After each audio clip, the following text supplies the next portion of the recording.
setelah saya lihat tadi ini jumlah lubang ini Berapa, kalau Mbak? tidak pecah ini jumlahnya 49 ya. Simen.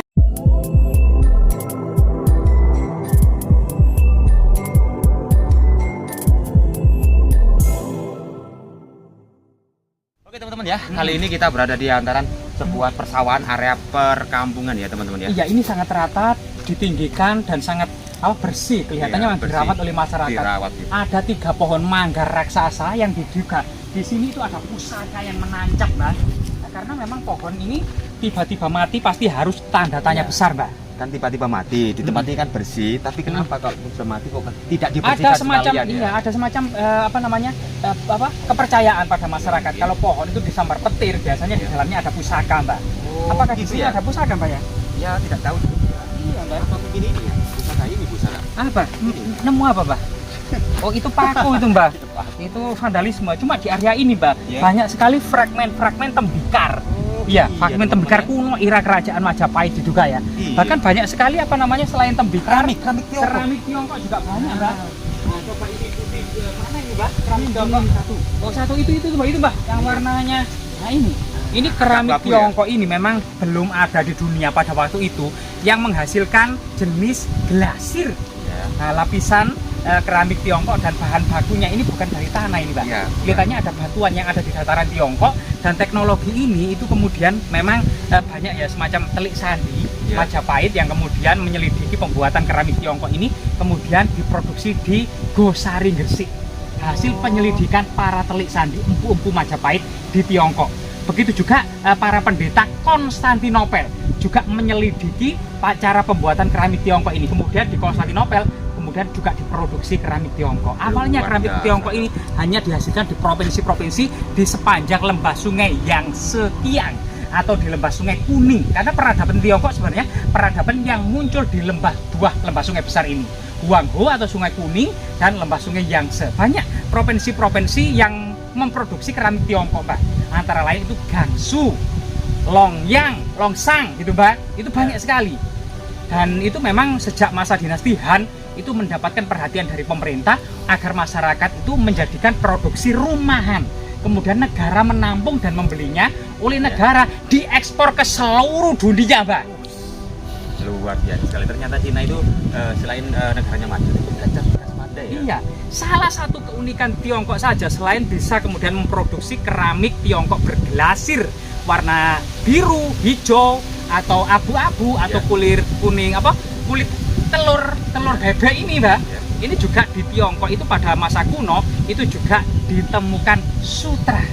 Sutra ya. Ternyata jika kain di belahan bumi yang lain terbuat dari bulu binatang, bulu kambing, bulu domba, atau kemudian di Nusantara itu dari kapas, ya kain kasar itu di Tiongkok di India dari kapas. Ternyata sutra ditemukan dari kepompong ulat bulu. Ulat sutra, Mbak, yang makanannya itu memang ternyata Kita menemukan sesuatu juga ya. nah, di Majapahit juga, Mbak, itu diekspor atau diimpor koin kepeng untuk transaksi Koin kecil. kepeng, ya? Iya, karena mata uang Majapahit Iya. itu emas dan perak.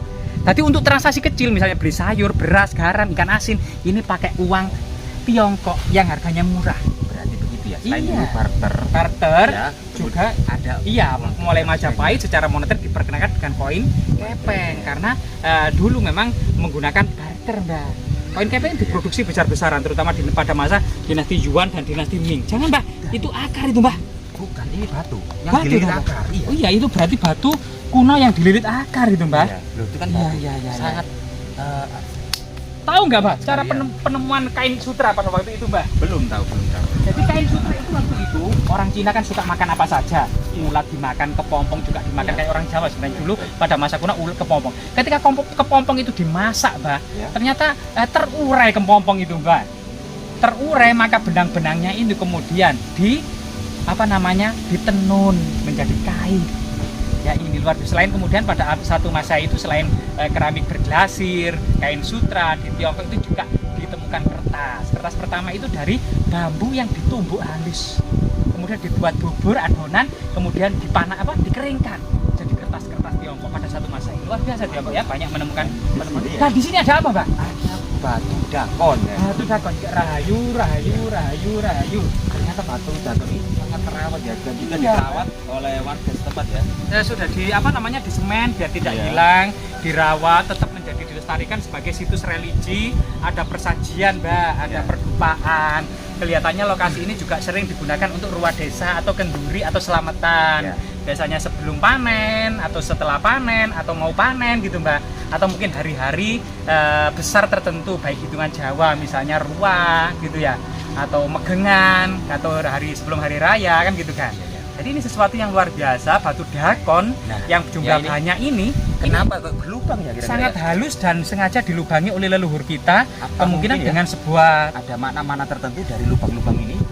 bisa jadi batu ini lambang keabadian. Ya. Lubang ini untuk kemudian menampung tetesan-tetesan air hujan untuk pertama kalinya yang Ya. dianggap magis, karena memang masyarakat Jawa itu seiring berkembang, seiring tumbuhnya padi, diduga ini memiliki makna astronomi, perbintangan, Mbak, astrologi, yaitu ramalan-ramalan, Mbak, termasuk kemudian secara empirik menampung tetesan hujan untuk pertama kalinya, kemudian yang dianggap magis. Setelah itu air ini dilihat beberapa hari itu kalau bisa tertampung gitu Ya. artinya hujan sudah kontinu, tidak panas seperti ini, Mbak.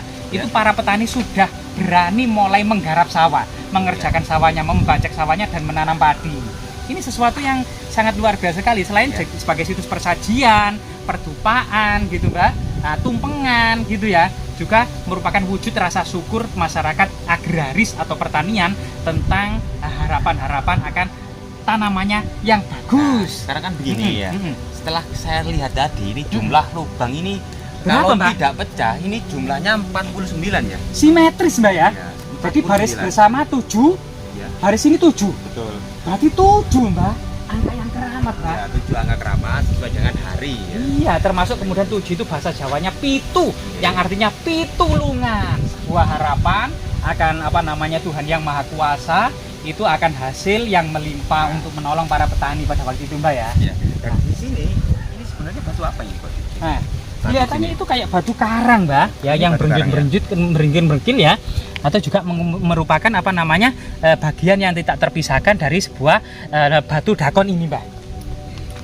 Luar biasa, Mbak ya. Yang luar biasa sekali teman-teman ya. Iya. Sebuah peninggalan-peninggalan Mm-mm. bersejarah ya. Mm-mm. Yang ini masih terawat ya. Oh iya, Mbak. Iya, Selain gimana? batu dakon, kemungkinan di sini dulu ada semacam bangunan suci, namun yang sudah lenyap. ada batu bata. Ada batu bata mungkin atau fragmen batu candi ya. Bentar. Karena ini dikelilingi oleh tanaman ini ya, tanaman, ada yang mengatakan tanaman insulin ini, Pak. Nah, fragmen batu bata kuno dan batu candi. Ya, diduga dahulunya memang banyak ya, karena tergerus oleh perubahan zaman dan Iya. kemudian banyak yang hilang gitu ya. Iya. Atau mungkin karena memang perubahan-perubahan cuaca, banjir bandang gitu ya, gunung meletus, tertimbun abu-abu vulkanik itu, kemungkinan memang di bawah ini diduga masih banyak sekali struktur batu bata kuno. Kemungkinan batu bata kuno ini era kerajaan Majapahit ya, Mbak ya, Iya, iya. atau masa-masa sebelumnya. Jadi ini sebuah tinggalan yang luar biasa sekali, dan dengan adanya sebuah kearifan lokal, masyarakat merawatnya dalam tradisi lokal magis sakral, sehingga kemudian tinggalan seperti ini tidak hilang atau tidak lenyap, Pak. Yes. Semoga Semoga saja saja tetap dilestarikan. Semua saja tetap bermanfaat dan menjadi tinggalan monumental, karena tinggalan ini juga merupakan bukti kalau dulu memang di sini dipilih oleh leluhur gitu ya. Artinya kalau sebuah tanah yang dipilih oleh leluhur, maka tanah itu memiliki tanda-tanda yang baik dan sesuai dengan pola sejarah gitu ya. Itu bahwasanya sejarah itu akan terus berulang. Kalau dahulu suatu daerah dipilih oleh leluhur dengan tanda-tanda yang baik, istimewa, Mbak, maka suatu saat nanti desa ini akan istimewa kembali, Mbak. Ya, itu tadi ya teman-teman ya, sebuah penelusuran kita hari ini tentang batu dakon yang berada di daerah persawahan di dekat pemukiman warga. Semoga bermanfaat, karena peninggalan-peninggalan bersejarah merupakan sesuatu yang harus kita pecahkan ya, dan kita cermati untuk kehidupan mendatang. Oke, semoga bermanfaat. Sampai jumpa.